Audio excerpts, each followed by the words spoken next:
Okay. Think about that first before I answer it. Yeah. Okay, this is from Waterfall Princess, also known as Sarah Dowling, and she asks, what is the best piece of advice you've ever been given, and what is the best piece of advice you've ever given to someone else? I'd say the best piece of advice that I've ever been given was by my parents, and I clearly remember it was in like 4th or 5th grade, where I had this book report for school that I had to get done, and I was freaking out because it was like nowhere near ready, and it was due in like a couple days, and my mom and dad were just like, you know what, just don't worry about anything, it's okay, things will get worked out, it's okay. And I know it was just a book report, but that's kind of followed me throughout my life, where, you know, especially in this area of my life now, with kind of wondering about what's going to happen 6 months from now, or what are we going to be doing 5 years from now. It's like, you know what, everything's going to get sorted out the way it's supposed to be. So I like to actually pay that forward and tell folks that I know, just don't worry about anything, no worries. Okay, Do Double Egg 175, Christina asks, can I sum up each guy in the group in one word? Yes, I think I can. Okay, I'm going to skip myself, and I'm going to go to Tyler, acapella. That's 2 words really, but that kid loves acapella. Randy, Apple. Everything he owns is Apple products. Charlie, orange is the first thing that came to my mind, because he loves the color orange, because he knows that if he gets an orange case or orange in-ears or an orange something or other, that no one else will have it, so he knows that that's his. Jerome, I'm going to go with the vocal route on this one, and I would say soul. Jerome's got a lot of soul when he sings, whether it's a background part or a solo. Mike, I would say quiet, but I don't think that's a bad thing. Mike's just more reserved, and he's just low-key. DR, the Driz. I know it's 2 words, but the Driz, it's just a thing it's a mentality. Walt, detailed. Walt is very, very, I'd say he's a perfectionist. It's everything with Walt's very detailed. Who am I forgetting here? It's a big group. Don, orange again, because he's got orange hair and orange everything. It's just orange everywhere with Don. He's our ginger. Segi, Detroit. I would say that kid's got more hometown pride than anyone I know. Who else did I forget? Tyler. I already did Tyler. Tyler. 1, 2, 3. If I forgot anybody, that's okay. Oh, I forgot me. Gosh, I don't know how I'd describe myself in one word. I'm going to take a rain check on that. I'll get back to you, Christina. K21 Mom asks, this is Chris Kufta, I think, is that how you pronounce it? She asks, do I have a bucket list? And if so, what is on it? And yes, I do have a bucket list. My wife Lauren and I, we signed a bucket list. It was more of just a list of things that, it's not necessarily that we want to do before we die. It's just, you know, we'd love to do it if we get the chance. And we signed and dated it, and we put it on the fridge so we can both see it. And I don't remember everything that's on there, but I do know that a lot of it has to do with traveling. We'd both really like to go to Italy, which we're trying to do next year.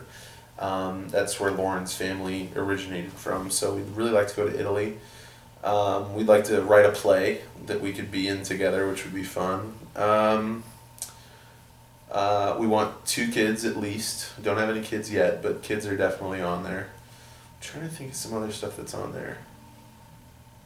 I'm just remembering Italy right now and the kids and the play for some reason. So that's a good start, I think. 12 asks, what's my favorite song that we performed at IU in college with Straight No Chaser?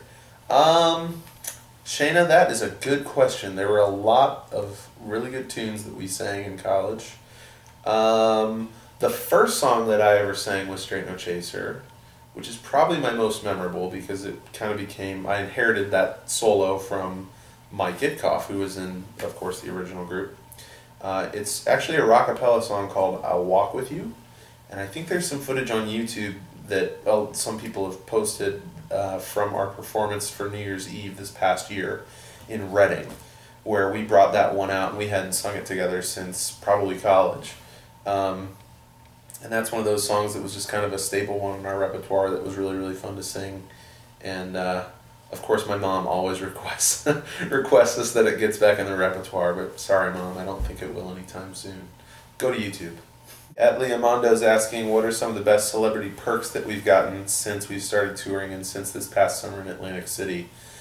That's a good question, Leah. I would say that, first of all, I don't think any of us are celebrities. I really don't think we are. I honestly believe that. We just still feel like how we felt before any of this ever happened. This just fell in our laps. None of us were really going out after it and trying to make it. It just kind of happened. So I think that has helped us, as far as an ego perspective, stay very, very grounded.